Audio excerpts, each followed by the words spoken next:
Has the horror genre left behind any monster that we are yet to discover? Because as far as I know, this genre has given us dozens of memorable monsters throughout the history of cinema. But then again, there are some that are unique in their own right, like the creatures we see at the center of Tremors. This franchise introduces us to these giant underground creatures known as Graboids, and I have to say that they are among horror's nastiest biological designs. They don't need eyes because the ground itself tells them where their prey is, and their mouths hide these snake-like grabbing tongues. It's like the deeper you look into Graboid anatomy, the grosser it gets, and that's what we will be exploring in today's video. So without wasting any time, let's begin!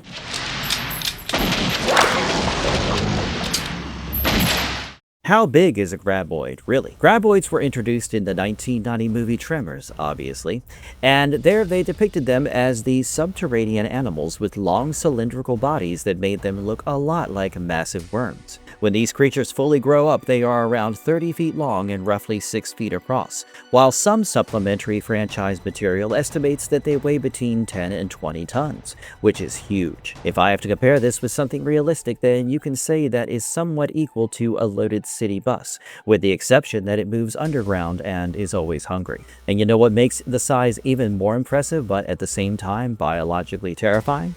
It is that a creature like this, which is so heavy, is actually able to move and function like a largely soft-bodied animal, because a worm that weighed 10 tons would most likely collapse under its own weight. But Graboids are these massive creatures that can break through hard-packed ground, pull cattle underground, and sometimes even smash through roads, which means that they must have some unique feature in their bodies that supports their size. It could be strong layers of muscle, a semi-rigid internal structure, or tough outer skin that works like armor, but in the end, I think we can clearly say that the size isn't for show because this size demonstrates the incredible strength they have. Are Graboids worms or something much worse? I mean, when you look at them, they look a lot like worms. The only thing is that they are massive in size.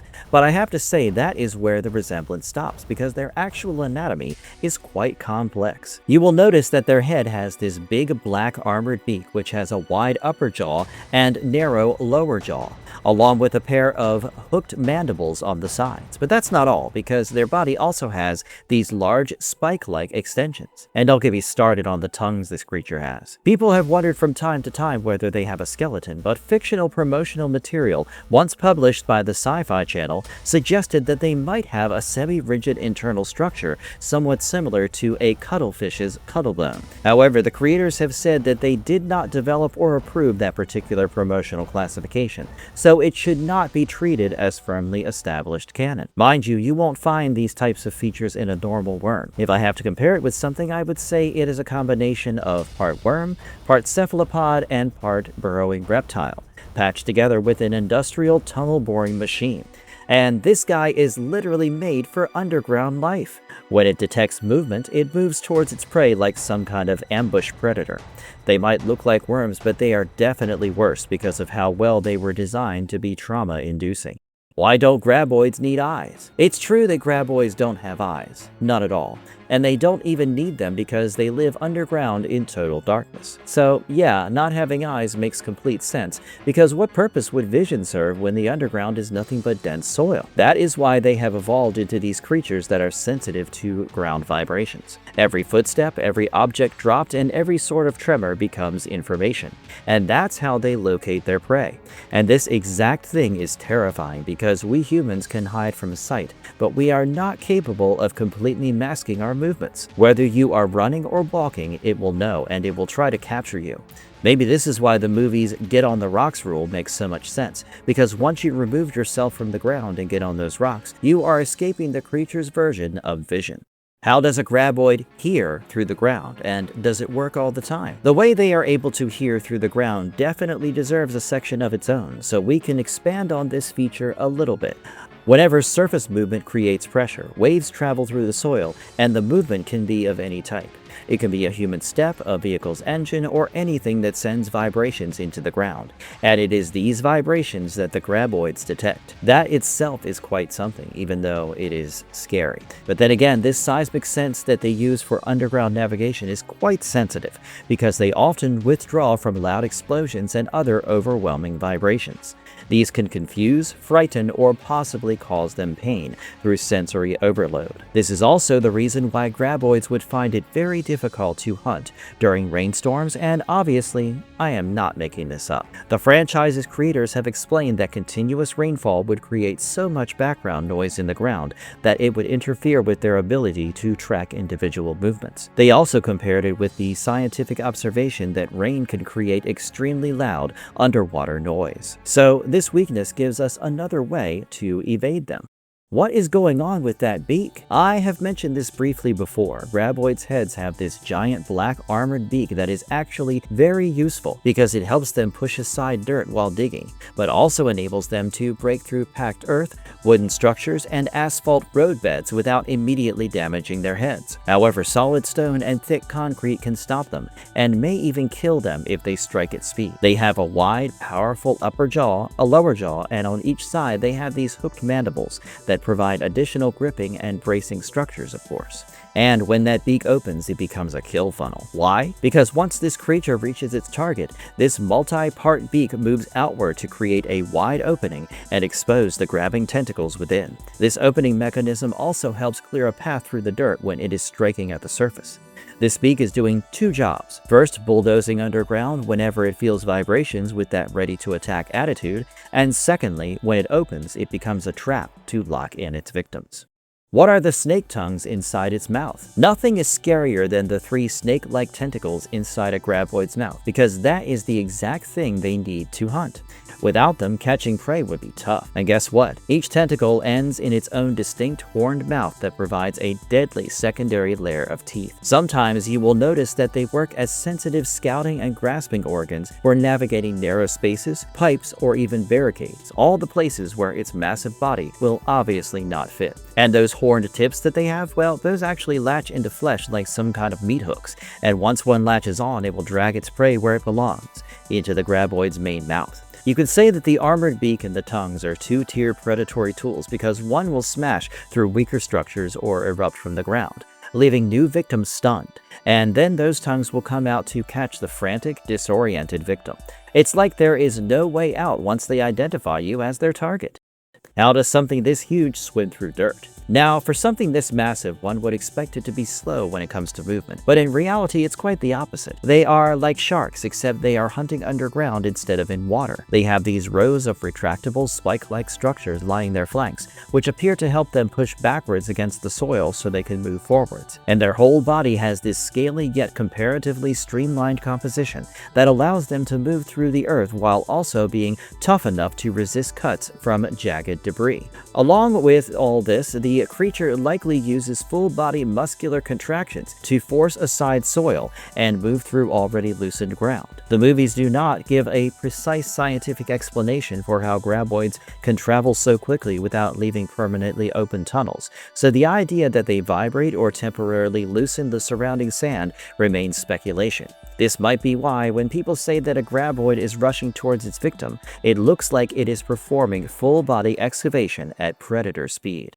Why is loose soil perfect for them and solid rock a problem? Of course, loose soil is better because their body is built for displacing loose sand, silt, and gravel. Imagine navigating through soft, shifting earth. Of course, it requires a lot of strength, but this process does not involve constantly breaking solid material apart. So this type of soft soil actually helps the creature save important energy that it can later use when chasing its prey. But when it comes to hard surfaces, say, for example, solid rocks, massive boulders, or thick concrete walls, these are things the creature can't simply push through, and its special spikes won't work effectively against them.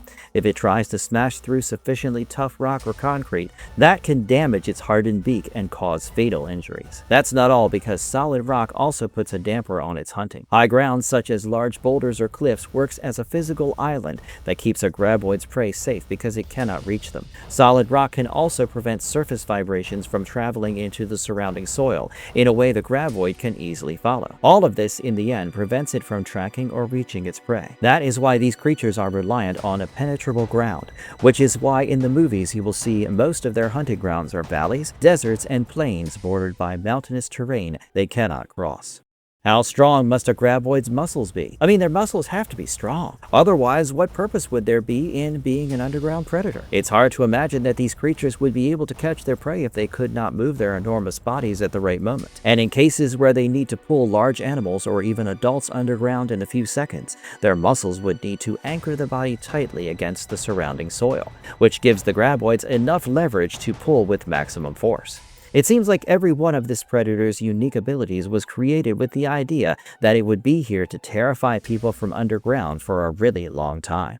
What does a graboid actually eat, and how does it digest it? We all know they hunt by actively detecting seismic vibrations produced by humans and sometimes livestock, which are obviously their main targets for consumption, meaning they are carnivores. Now, we are not completely sure what they do after catching their prey because their main mouths do not display ordinary rows of chewing teeth like those of a mammal, so there is a chance that they swallow prey largely whole and wait for their internal digestive system to break it down.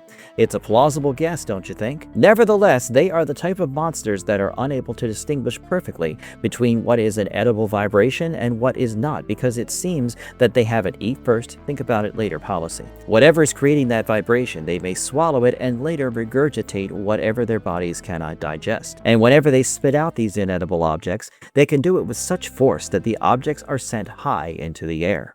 Is the Graboid stage actually just the middle of something worse? If you think the Tremors franchise stopped with just the classic Graboids, then you are so wrong, because these creatures are just the tip of the iceberg. Let me start at the beginning. Graboids come out of eggs, and fun fact, the eggs can remain dormant for a very long time. Once those eggs hatch, young Graboids known as dirt dragons come out. Then the baby Graboid matures and becomes an adult Graboid, making it around 30 feet long.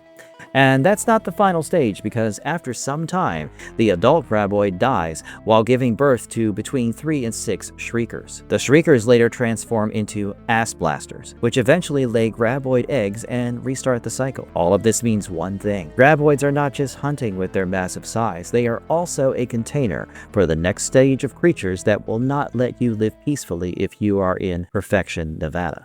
How gross is the Graboid reproductive cycle exactly? It is gross, but I will try to make it easy for you to understand. So first, we have the adult Graboid, which functions as part of this multi-stage reproductive cycle and will slowly produce something no one expected. First, the Graboid feeds to gather enough biomass and energy for the organisms that eventually grow inside its own body. Once these Shriekers growing inside the Graboid reach maturity, they violently come out of the adult Graboid, leaving a hollow, goo-filled carcass behind. They were introduced in Tremors 2 Aftershocks, and when these Shriekers feed enough, they vomit up newborn Shriekers. Yes, you heard me right. They vomit out infants that grow to full size with remarkable speed. Eventually, surviving Shriekers undergo another metamorphosis and become ass blasters, the final mobile stage of the Graboid life cycle, which were introduced in Tremors 3 Back to Perfection. An ass blaster eventually lays a single Graboid egg before dying, restarting the cycle. So yeah, their reproductive cycle is gross and weird in a way no one expects, and when you watch it for the first time, you won't get that image out of your head for a very long time. Are Shriekers and ass blasters basically Graboid anatomy turned inside out? If you think about it, Shriekers and ass blasters actually turn and evolve Graboid anatomy inside out, quite literally, because firstly, Shriekers, which are around 3.5 feet tall and 5 feet long, are born from inside adult Graboids, albeit quite violently. But they are no longer digging underground because they are actually land-based bipeds, meaning they can walk on 2 feet. Their feet kind of remind me of those of a T-Rex, and the comparison stops there because they don't have eyes or those tiny arms. But they do get an upgrade. They now have infrared heat vision, somewhat like the heat-sensing pits of certain snakes, and they hunt in packs because the larger their numbers, the easier it is to overwhelm their prey. They appear to be deaf, but they emit this shrieking noise, which is why they are called Shriekers in the first place, to signal other Shriekers to come over for a feast they cannot miss. Surviving their attack is a whole new game now. Nevertheless, they reproduce asexually, meaning they don't need a partner to reproduce, and all they have to do is eat. Once they have taken in enough food, they vomit up a newborn shrieker, which grows into a full-size shrieker with remarkable speed. Then come the ass blasters, which are around 3 to 4 feet tall and 5 to 6 feet long. They still have infrared vision, but they can launch themselves into the air by producing a chemical explosion from their rear ends, and then glide using their wings. Can you believe that this whole life cycle started underground until it eventually took over the skies to hunt and disperse its eggs? Do different Graboid species change the anatomy much? Yes, they do, because according to the region-specific and genetically modified Graboids introduced in later entries in the franchise, we did notice some changes, but they were mostly adaptations or alterations. For instance, the African Graboid introduced in Tremors 5 is slightly bigger, around 40 to 50 feet long, than the ones in Nevada, America. And that's not all. They have noticeable body spines, multiple sets of sharp-toothed jaws, and skeletal-looking ridges on their bodies. What's more unique is that their tongue-like tentacles have the ability to detach from the body and work as independent organisms. Apart from this, we have the Arctic Graboids introduced in Tremors: A Cold Day in Hell, which share some similarities with the African Graboids, including their more aggressive appearance. The film shows Graboids and ass blasters, but no Shriekers, although it does not clearly establish that the Shrieker stage is biologically impossible for them. There are also genetically enhanced Graboids shown in Tremors: Shrieker Island, which were bred by Bill for trophy hunting. They had improved strength, intelligence, and some ability to travel through water between the islands. Both adult Graboids and enhanced Shriekers appear in the movie, while the ass blaster stage is not shown.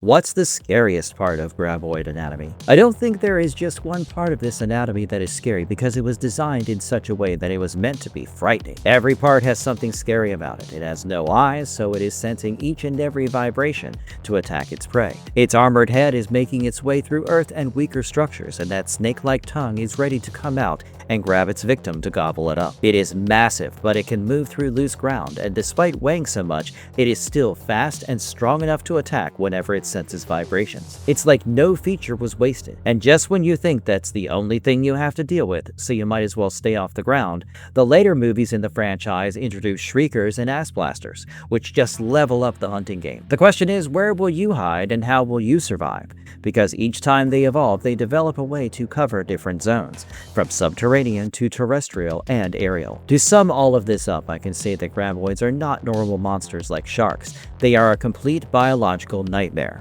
It's like they can't remain fixated on one type of terrain when their life cycle can evolve and dominate different environments. And this is one of the reasons why they never stop being creepy and terrifying. So, which part of the Graboid's anatomy scared you the most? Share your thoughts in the comments section below. Until next time, thanks for watching.